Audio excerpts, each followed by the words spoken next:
Hi guys, kumusta po kayo dyan?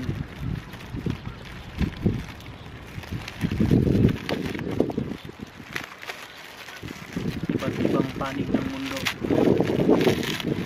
Nandito ako ngayon sa isang napaka-peaceful na park guys. Kaya nagbili ng loop bridge.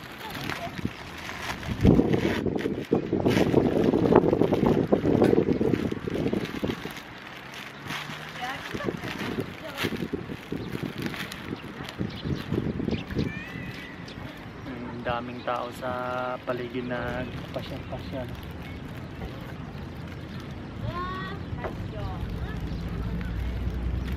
Iwan ko guys, bakit parang mahilig ako magpasyal sa mga park. Kasi parang napakaganda kasi sa pakiramdam eh. Gala ka sa mga park. Yan.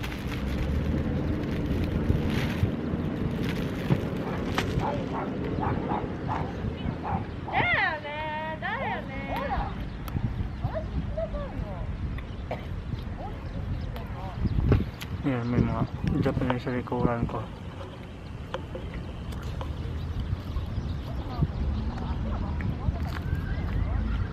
Hindi makita ng camera.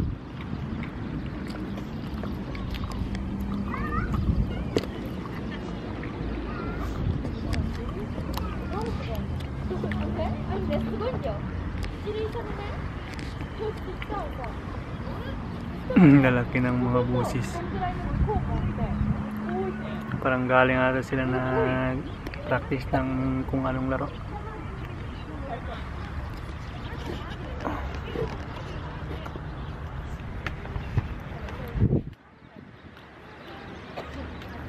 Nagbili ako ng ano,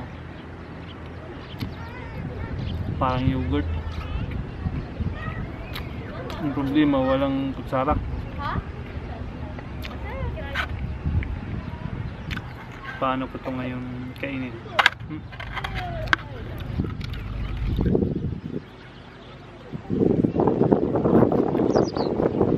Hindi naman liquid na parang GB.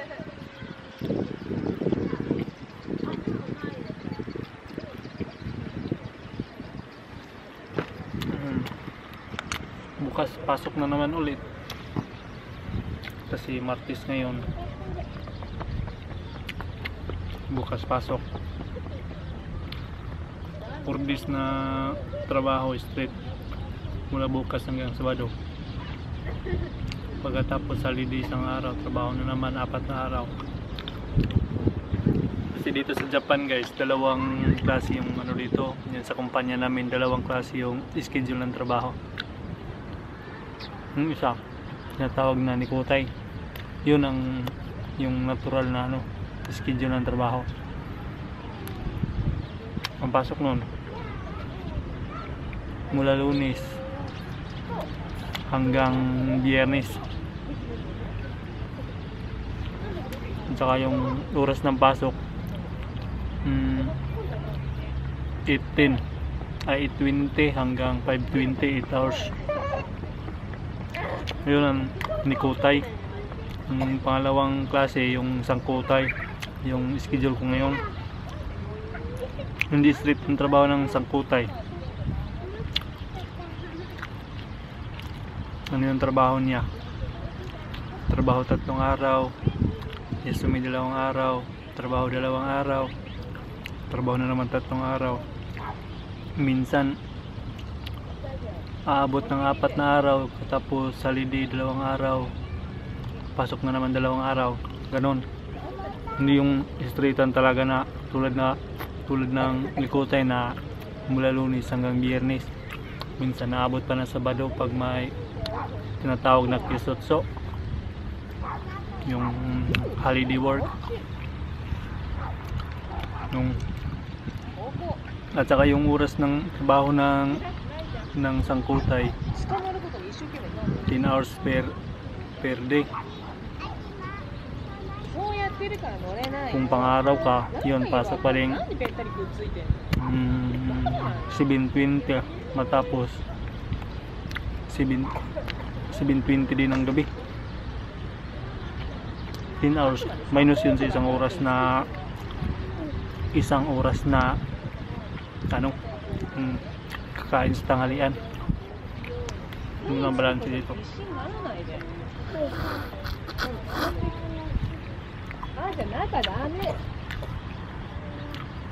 Narinig nyo yung boses.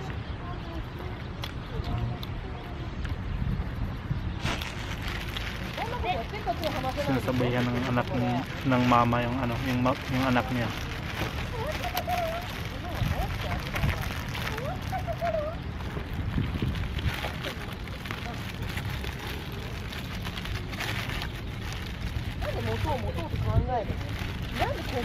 Guys, iba yung lasa ng loaf bread nila dito, guys. Hindi tulad sa Pinas na ano, yung parang may lasa. Dito parang napakatabang lang. Walang kalasa-lasa.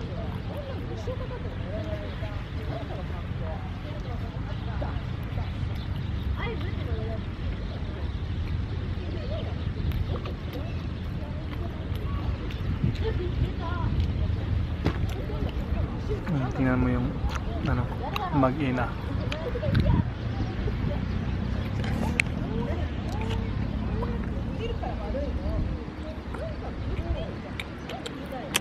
Yun, papagabi na.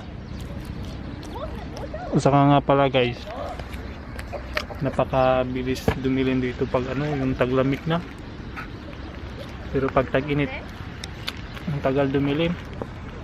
Ngayon, October na, paparating na, nagsimula ng lumamig. Nung mga nakaraang araw, napakalamig eh. Parang ngayon na yung parang bumalik yung temperature ng 26 degrees Celsius. Yung mga nakaraang araw, grabe ang baba ng ano, napakalamig. Umabot ng 14 to 16 to 18 degrees Celsius. Yun, pag bumaba na sa 20, yun, medyo malamig na eh. Kailangan lang mag-jacket pag lumabas ka.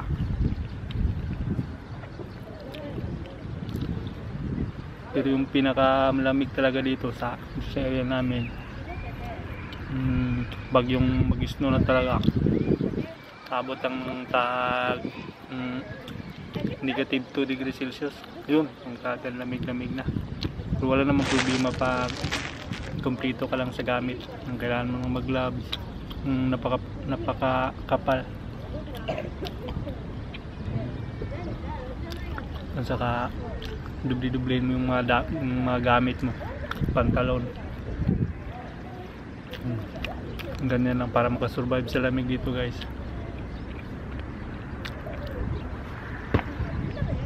Ang dami pa oh. Nahirapan akong kainin ito eh.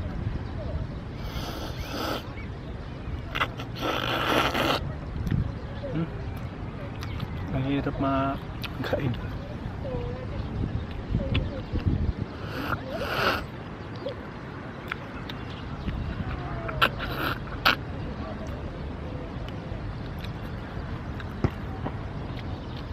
Wala na, madilim na talaga.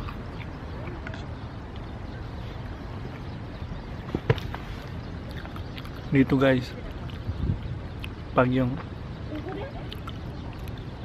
anong tawag yun, spring, ting sakura, ang ganda ng park na ito eh. Makukulay yung mga kahoy na yan.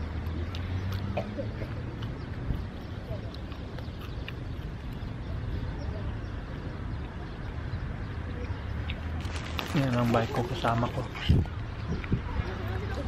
May mga reflector para binigay yan ng kumpanya namin eh. Para makakatulong din pag magbiyahe ng pag yung dilim na, reflect, baka mabanggaan ng ano, sasakyan.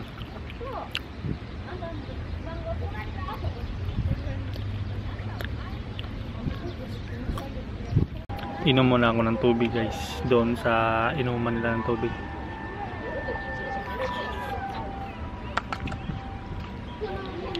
Kunti na lang, matamis. Ba nakaka-diabetes ata to. Ano bang meron na ito? Ano bang nakukuha dito?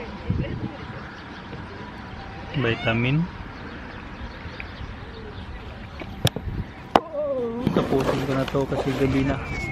Pagkatapos uwi ako ngayon, pagkatapos mamalingki.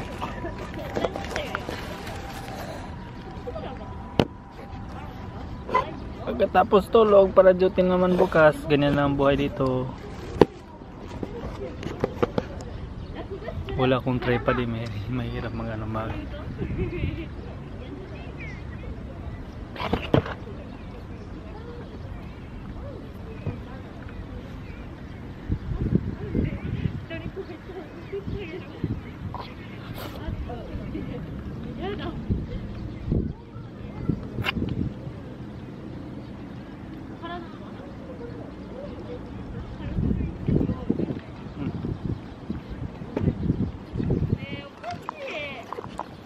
Tapos na.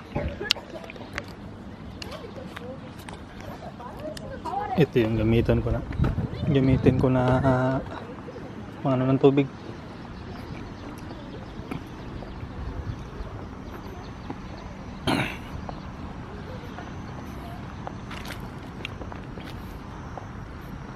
Yung bata ang cute, nagbabike.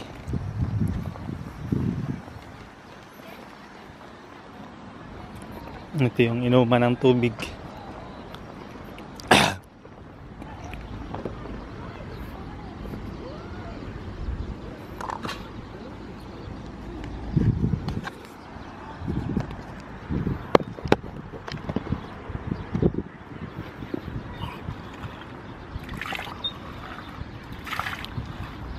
Ang tamis.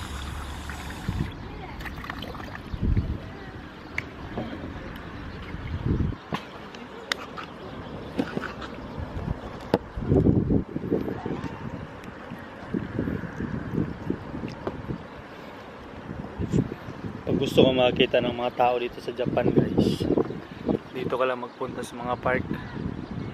Kasi pag yung sa mga bahay-bahay, wala kang makikita sa labas ng bahay nila, napaka bihira lang.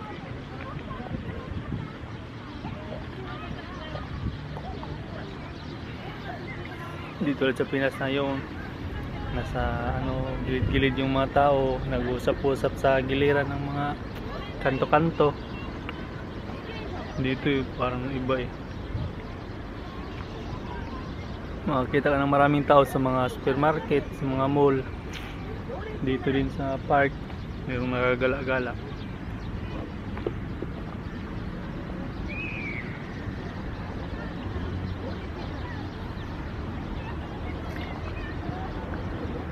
Ito yung basurahan dito.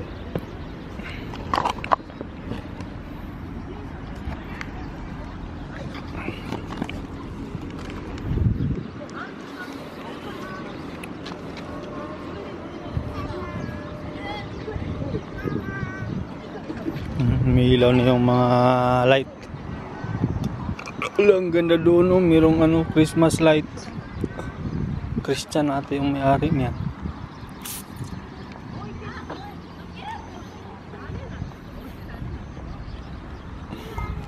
Natatawa ako sa mama kasi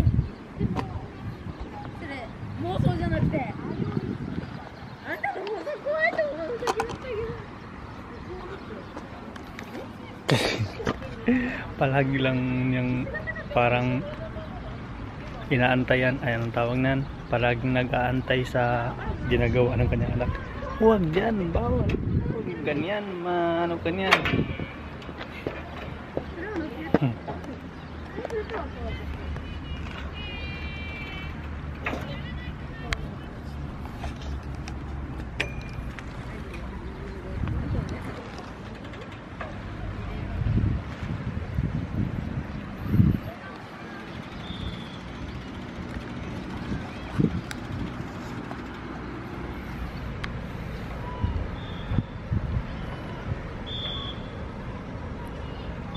Dilim na. Andito pala yung magandang maupuan.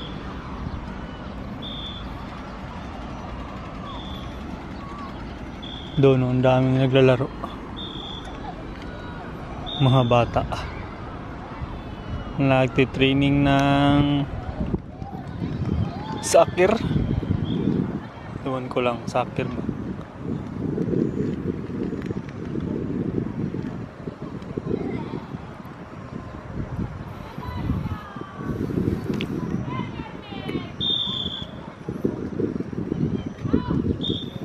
May nag-jogging mama kasama niya yung anak niya.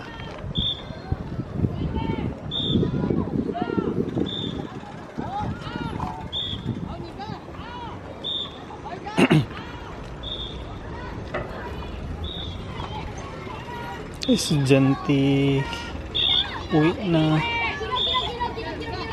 mga bata nagtitraining.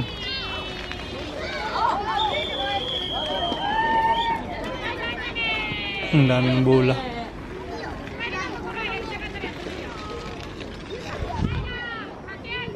Ang mama nila tumitingin.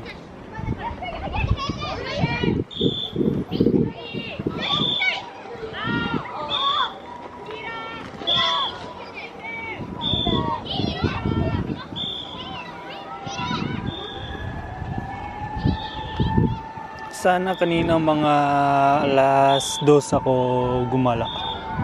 Alas 4 na ako lumabas eh. Yun tuloy, madilim na. Madilim na ang paligid.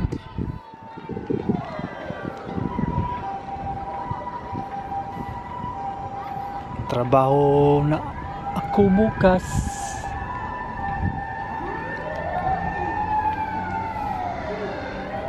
Oy, may ambulance. Nyawak.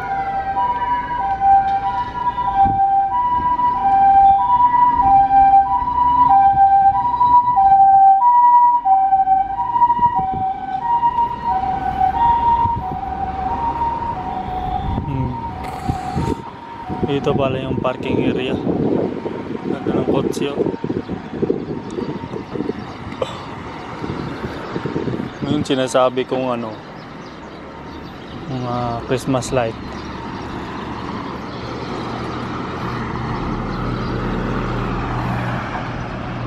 Pa-colorful ang bahay.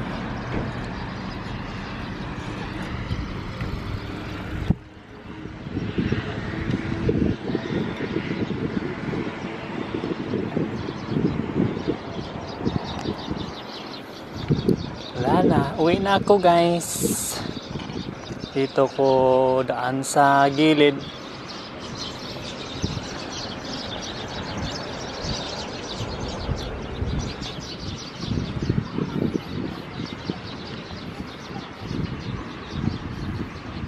Yan o.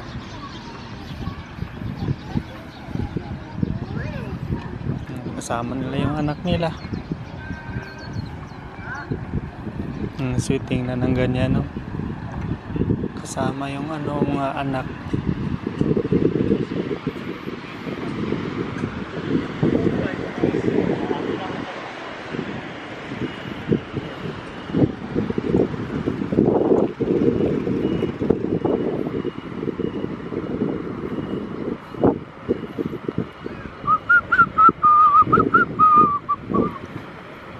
Mga milagro, sikreto nila, di ko kayang sabihin, mahirap na.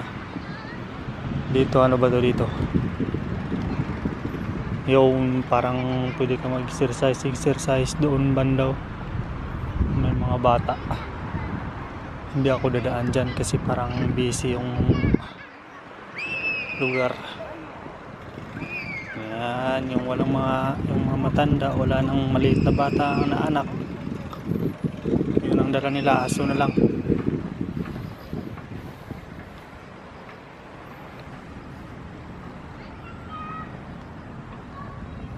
Yan, chismis yung dalawang babae.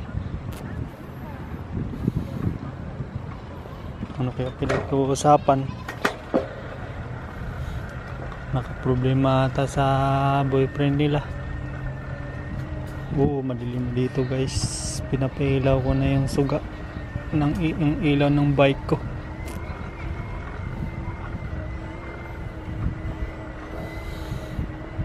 Kasi sumikot lang ako eh. Ikot-ikot lang.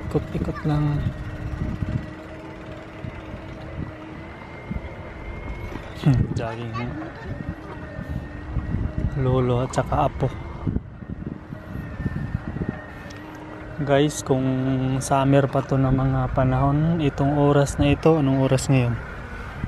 5:23. Sus, ang init-init pa. Kasi pag yung mga tag-init, summer, dumidilim ay taga alas 7 ng gabi. Ngayon, 5 pa lang, wala na.